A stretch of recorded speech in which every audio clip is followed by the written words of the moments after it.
Hi there, and welcome to a new episode of Extreme Banding, the slow YouTube camera channel dealing with various photographic nightmares. I am living in one of them right now, December in the north of Sweden. Weather is so-so, and the sun never rises. There's no time or place for photography, so what can you do? Think about which all-mechanical rangefinder camera with a cost below 1,000 euros you would like to use for the rest of your life, perhaps. Finally, the snow has returned, and so has the Extreme Banding channel.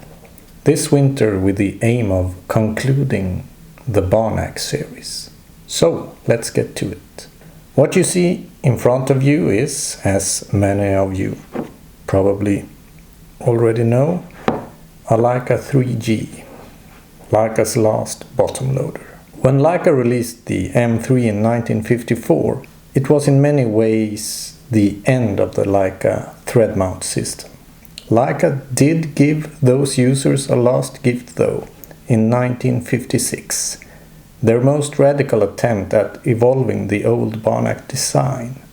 Much was kept the same, probably as a way to save resources, and maybe be able to use already produced old parts. The shutter and shutter speed dial was not upgraded to the one from the M3. It is still a dial that turns when you turn this knob and turns after you press the shutter button. And you don't see what shutter speed you have selected before winding the shutter. And the slow speed dial is still separated and here in the front. Other things that stayed the same was the rewind knob. No crank or anything, still a knob like this, but that was not upgraded on the M's until later either. And still, of course, a bottom loading design. And for those of you who have seen previous episodes of this series, you know that bottom loaders have the advantage of being a bit thinner than cameras who load from the back, and as such they can be a bit nicer to hold. So it's a trade-off, of course, which you may or may not like. At the time, I suspect that most people saw it as, only an upgrade to get rid of this bottom loading system.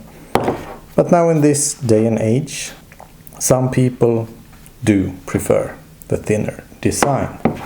It kept the same width and thickness as the iiif, for example. What they added to this camera was something that many Barnack users had probably hoped for: a bigger viewfinder with parallax corrected frame lines. The rangefinder was kept separated, and it had the same 1.5 times magnification as before, and the same, you could say, class leading base length for very accurate focusing.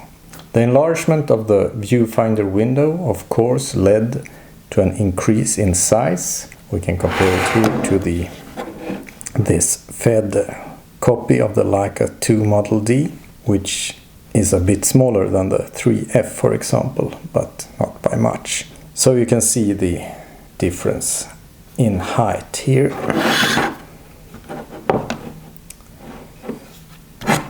And along with this, of course, an increase in weight with about 50 grams.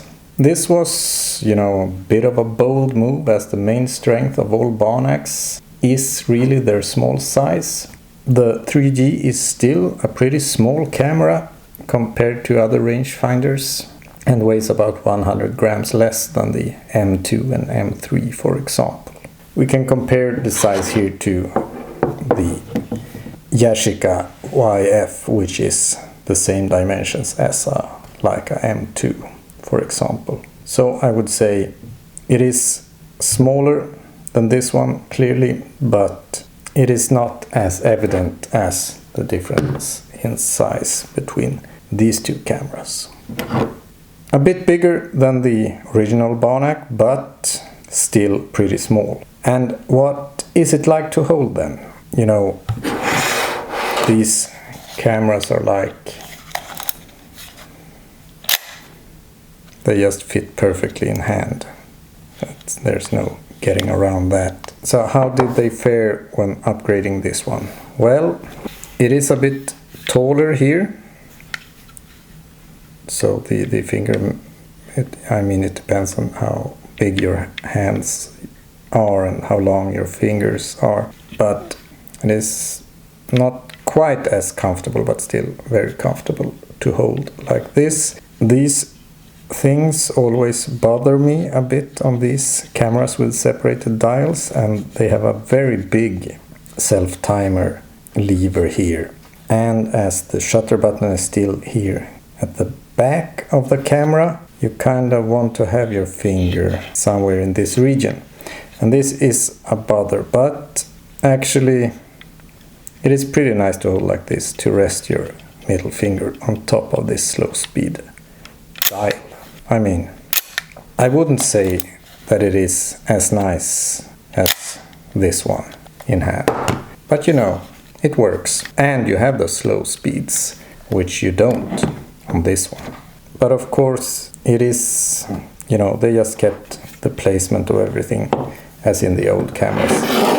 If you take the Yashica YF again, you know, as many other Japanese manufacturers did, it moved the button to the front. It's easy to have them a bit lower. Anyhow, nice to hold, comparatively light and small camera. Build quality is of course excellent, and let's listen to the shutter sound. Here we have it at 1/25 of a second. Leica IIIg and then the Fed one. So the Fed one is clearly louder. The 3G has a very well dampened shutter. Here we are, you know, without lenses on, so the shutters can sound quite noisy. The Yashica YF, clearly louder than the 3G. And the YF has a very nice shutter sound in itself. So if you want to use wider lenses like the 28mm Orion 15 you see here, like always you put on an external finder, and that of course works perfectly fine with this camera. Not as good as on this design, I would say, since the separated windows makes it easier to find the rangefinder, and it is a bit closer between rangefinder window and this shoe. But still, probably better with an external finder than the bigger cameras. So the viewfinder rangefinder of the Leica IIIg. Here's the rangefinder, 1.5 magnification, 58.5mm effective base length. Of course, with this magnification, focusing on far away things is almost too easy. I tend to prefer the 1:1 finder of the Leica 2 Model D, but that is mostly for, you know, when you're closer. This 1.5 magnification can be a bit high, I think, and you can't use it with both eyes open as easily. But on far away things, it is really, you know, it couldn't be easier to focus. And then we have the main thing, the viewfinder. And as you can see, it is a pretty thing indeed. Very clear frame lines, and they are parallax corrected. They mostly only have to travel up and down, since the viewfinder is located in the center. Now the camera moves a bit when I focus, but the window only moves up and down. It is a bit confusing at first, because it really looks like a viewfinder that should have a rangefinder patch in the center, but this is of course something you get used to. The contrast of this viewfinder, I would say, is top of the line. Just looking through it, it is almost as good as my favorite old rangefinder viewfinder. That is, quite surprisingly, maybe the one from the Zorki-5. Here I have some still images shot with the same settings for a few different cameras, mostly of, you know, how bright they are and stuff. But your eye does adapt a bit to the brightness. First, the 3G, Zorki-5, contemporary Leica M240 as a benchmark, Yashica YF, and then lastly the Fed 1, which just has a window. So a bit darker than the brightest, but you know, really a joy to look through. Here on this image it looks like the frame lines have some space around them, but the window is quite small, and for me I really don't see anything around the frame lines on this one, unfortunately. The magnification is 0.7 times, and as both the window on the front and on the back are quite a bit smaller than on the contemporary Leica M's, there's really not much space around the 50mm frame lines. And I struggle a bit just to see the 50mm frame lines perfectly. So for me it is not the perfect one for composing. If they had kept the magnification of the original Barnacks and just made the viewfinder bigger, they could have made a perfect 50 and 35mm finder. But as bird photography has always been an important part of the market, going wider was probably not a wise decision back then. For 90mm you have that small frame in the middle, and of course it could have been a bit bigger, but this is the compromise they went for. And for using a 90mm lens, of course, this is very good to have this very accurate rangefinder along with a parallax corrected frame. There you have it, the viewfinder of the Leica IIIg.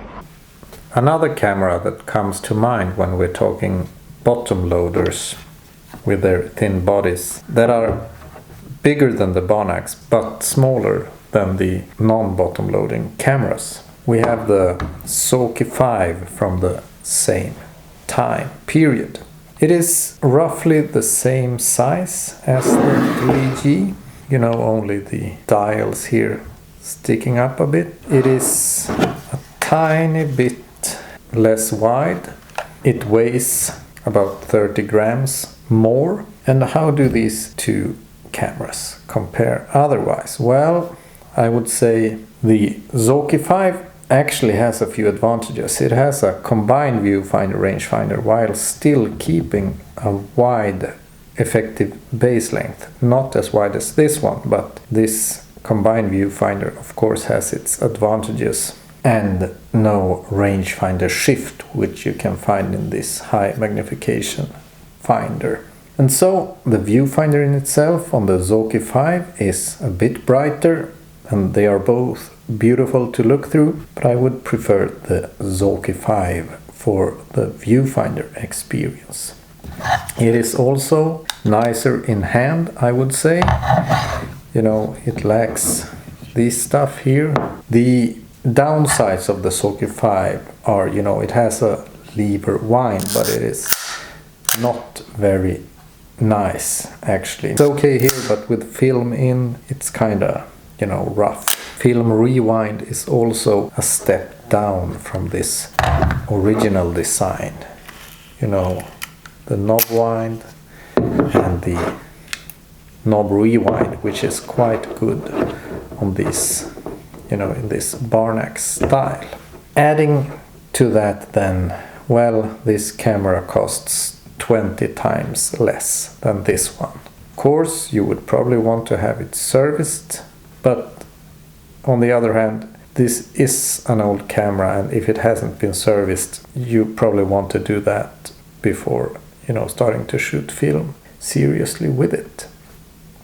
To conclude, the Leica IIIg feels a little bit like an afterthought. A camera in the middle, heavier than the Barnacks, but lighter than the M's. An upgraded viewfinder, but maybe best suited for 90mm lenses. And the competition against cameras with a combined viewfinder rangefinder for 50mm lenses was and is quite fierce. The Canon P's and Yashica YFs, for example, are quite a bit cheaper than the 3G. For me, as a rangefinder user of lenses 50mm and wider, the 3G offers, well, really no advantages to the older Barnacks. Still, it is lighter than this type of camera and, you know, might be preferable to hold. As an upgraded Barnack, I am more impressed by the T2L, I think, which had the lever rewind and the winding lever, as well as a very nice viewfinder part. But this is a 50s Leica, and as such, build quality is unrivaled. Nothing I've used from the Japanese, for example, can match this build quality. Also, I would say, it's really hard to get something as good looking. Adding to that, if you're after doing portraits, this is a camera I would really look to. Like with this 90mm very elegant Elmar lens, where, you know, parallax does matter. The Leica 3G could really be the perfect camera.